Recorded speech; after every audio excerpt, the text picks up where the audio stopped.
Après quelques heures d'utilisation, est-ce que ce ne serait pas lui, finalement, le meilleur iPhone de l'année?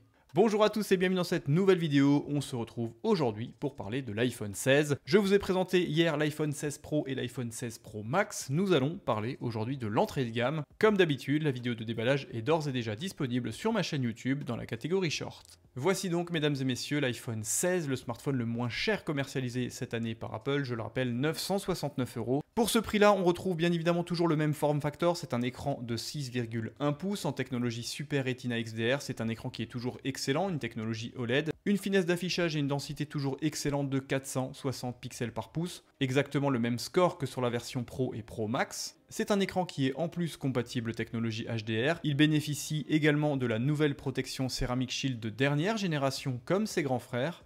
Et point intéressant, il amène la même nouveauté, c'est-à-dire une luminosité qui oscille de 1 à 2000 nits, c'est-à-dire qu'on peut vraiment baisser la luminosité quasiment au maximum. C'est une nouveauté qui est également présente sur le 16 Pro et sur le 16 Pro Max. Petit bémol, vous n'êtes pas sans savoir que cette version offre un écran qui a un taux de rafraîchissement limité à 60 Hz. C'est quelque chose qui vous dérange très généralement, c'est ce qui remonte la majeure partie du temps dans les commentaires. Et c'est un point sur lequel je suis également déçu, mais il faut bien reconnaître qu'à l'utilisation, au bout de quelques minutes, on ne se rend plus compte du tout de cette perte de fluidité par rapport à un écran 120 Hz. Pourtant, j'utilise un écran 120 Hz depuis quasiment 3 ans, et même si la différence de taux de rafraîchissement est flagrante quand on a les deux écrans côte à côte, une fois qu'on utilise cet iPhone 16 tout seul, eh bien ça disparaît peu à peu, et on ne se rend plus compte finalement de la perte de fluidité. De toute évidence, c'est une fluidité qui est virtuelle, le smartphone reste tout aussi véloce et réactif, ça il n'y a aucun problème. Et encore une fois, quand vous regardez une vidéo sur YouTube, sur Netflix, etc., c'est de toute évidence limité à du 60 fps au maximum. Donc encore une fois, c'est un taux de rafraîchissement qui est bien sûr discutable en 2024 à près de 1000 €, ça il n'y a aucun doute là-dessus. Par contre, rassurez-vous, en utilisation, ça reste un excellent écran.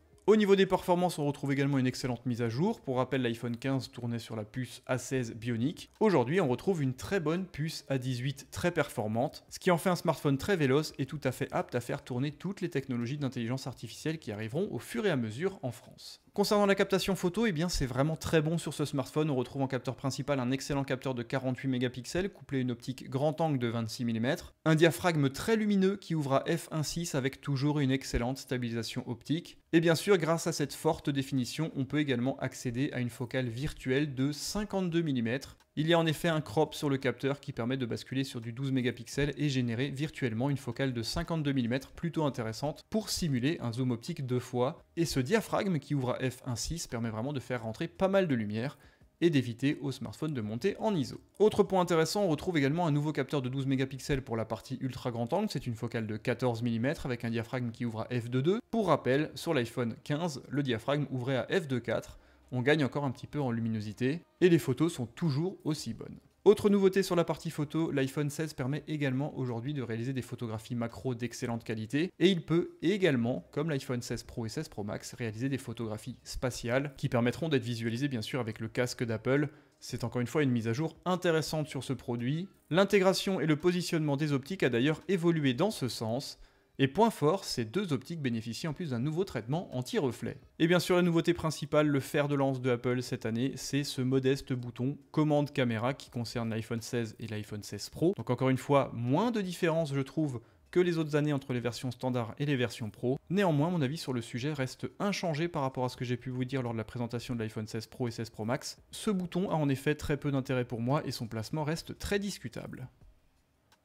Et pour la partie captation frontale, on retrouve toujours ce même capteur de 12 mégapixels couplé à une optique qui ouvre à f1.9. Encore une fois, les selfies sont de très bonne qualité et assez proches de la réalité. Le traitement est en effet assez léger. Le chapitre de la vidéo, c'est encore une fois toujours aussi bon. On retrouve de la 4K à 24, 25, 30 et 60 images par seconde avec une excellente stabilisation optique. Nouvelle technologie de captation vidéo spatiale en 1080p à 30 images par seconde encore une fois. Donc encore une nouveauté par rapport à l'iPhone 15. Autre nouveauté par rapport à l'iPhone 15, on a également cette nouvelle technologie qui permet une réduction du bruit au niveau du vent par exemple, et ce nouveau système de mix audio, donc ça c'est encore un point sympa sur ce produit. Pour le reste, bien sûr, ce smartphone est sous iOS en version 18, aucun problème par rapport à ça. L'autonomie est légèrement meilleure que sur l'iPhone 15, on a une autonomie annoncée de 22 heures en lecture vidéo versus 20 heures pour l'iPhone 15. Et point intéressant, comme l'iPhone 16 Pro et l'iPhone 16 Pro Max, il peut être rechargé via la technologie MagSafe jusqu'à 25 watts. L'iPhone standard se rapproche donc de plus en plus de la version Pro, et la différence de prix devient de plus en plus compliquée à expliquer. Et enfin, pour finir avec les nouveautés qui concernent ce smartphone, celui-ci est compatible Wi-Fi en version 7,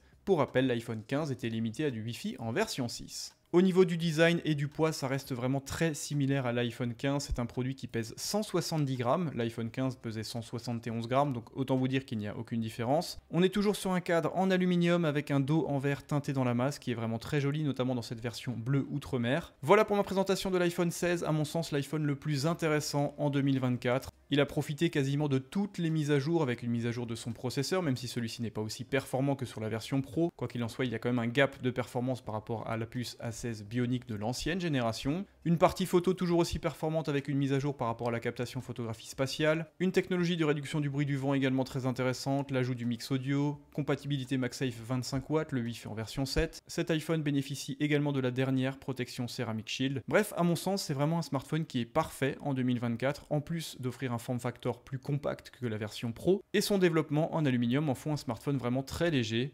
Bref, à mon sens, si je devais choisir un iPhone en 2024, ce serait clairement l'iPhone 16. Dites-moi dans les commentaires ce que vous pensez de ce produit, n'hésitez pas à me rejoindre sur Instagram, je vais y poster les photos faites avec ce smartphone, comme toujours. Merci d'être toujours plus nombreux, on se retrouve très bientôt pour d'autres vidéos. Bye bye.